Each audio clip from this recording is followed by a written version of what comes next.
Welcome to the podcast of School Beyond Limitations. In this podcast, you will learn how to guide your child through their school life with the intention to help them find their unique essence that will allow your daughter, your son to live a fulfilled and meaningful life. Why is mathematics everywhere? And do we have the right concept of mathematics in our heads? My name is Dr. Martina.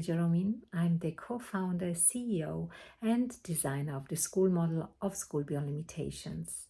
If you would like your child to live a fulfilling and meaningful life, then subscribe to this channel. What is math? And which kind of understanding do we have about math? And how often do I come across, notions and comments? Math is difficult. Math is not for me. Math is something for other people. Math is for geniuses. Math is just not relevant. Math is not something that talks to me. And I really believe this is something that we learn throughout our lives, that there is this kind of conditioning coming into our field constantly. Math is wrong, math is difficult, math is something just for a certain number of people, those who just find it beautiful. I personally think mathematics is part of life. We find mathematics everywhere. Mathematics is a real life feature. I can see mathematics when I go shopping. I can see mathematics when I just look at nature. I can see patterns everywhere.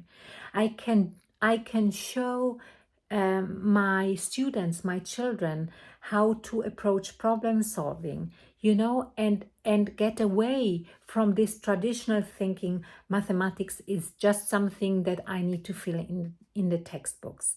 But if I realize that if I open up for mathematics, if I hold a growth mindset, if I know that I can rewire my brain constantly, then everything is possible. And then I would never ever say, as a parent, as a facilitator, as a teacher, mathematics is difficult. I would do anything so that my student loves mathematics, that my student sees and my child sees that mathematics makes sense. Maybe I may want to call it differently to start with, but the notion mathematics is difficult, of course, it gets more and more difficult and I need to get into it. But I'm a firm believer it's just in our heads and it's just the way we think about it and then the way we want to engage in it. Yes? So with everything else, it's the same, but especially with mathematics. Whenever I talk to children or to students, whatever age they are coming to our admission process, many of them, there are a few who say, I love mathematics.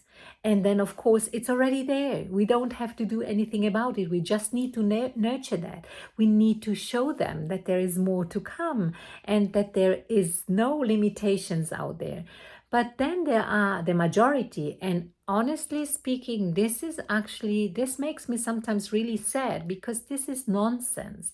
The majority that says, I'm not good at math. And my next question is, has that always been like that?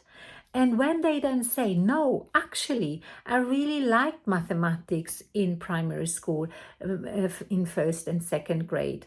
But then something happened. And then I asked, what happened? Yeah, I had a teacher who didn't explain it to me. I had a teacher who just said, you have to do it in this way.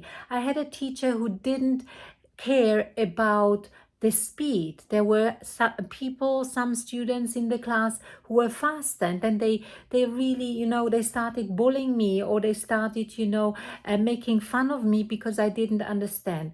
So this is something different. This is not, I'm not good at math. This is, I needed the calling for, I may want to find out by myself with other strategies. There are so many strategies that we can use to explain, the concept, or we can help them find those modalities in real life. I also believe we need to connect mathematics to real life. If we invite our children from very early on to count, their books, to count the leaves that they find in the garden, to to calculate how much money they need to buy, a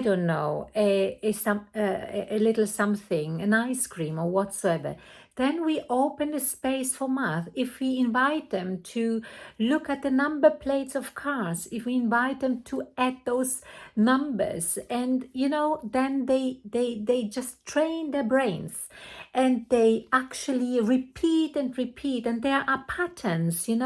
We can learn timetables so fast. There are strategies that help us learn timetables very fast. And I think this is just important that we show our children and everyone. That's a misconception that mathematics is complicated. It can become complicated, don't get me wrong. And I'm talking out of experience with people who students who underwent, a mathematical journey at university and who are mathematicians, then who have become mathematicians. Of course, it gets more and more complex. But those people, they get there because they see, ways of looking at things from an approach of finding modalities, understanding the environment, and understanding the patterns that they see in front of them. So I think this is what we are doing at School Beyond Limitations. That's why we have created a math continuum. Our facilitators are working really hard on that. And we do not say in grade 6, you have to have this, and all these notions. We want them to open up. That's why we also bring in financial literacy. And so if you think this sounds kind of appealing to you, then maybe you may want to find out more about School Beyond Limitations, and you may want to get in touch with us. You will find the website in the description. At School Beyond Limitations, we support our students find their unique essence. Feel free to share the content of this podcast with other parents. We are here to show that your children can, indeed, bring their unique essence into life. So, reach out to us if you think that this is what you'd like your daughter, your son to experience, or apply through our website. Also, leave your comments, your questions, or your review about the podcast. Share it with others. And as you know, sharing is caring.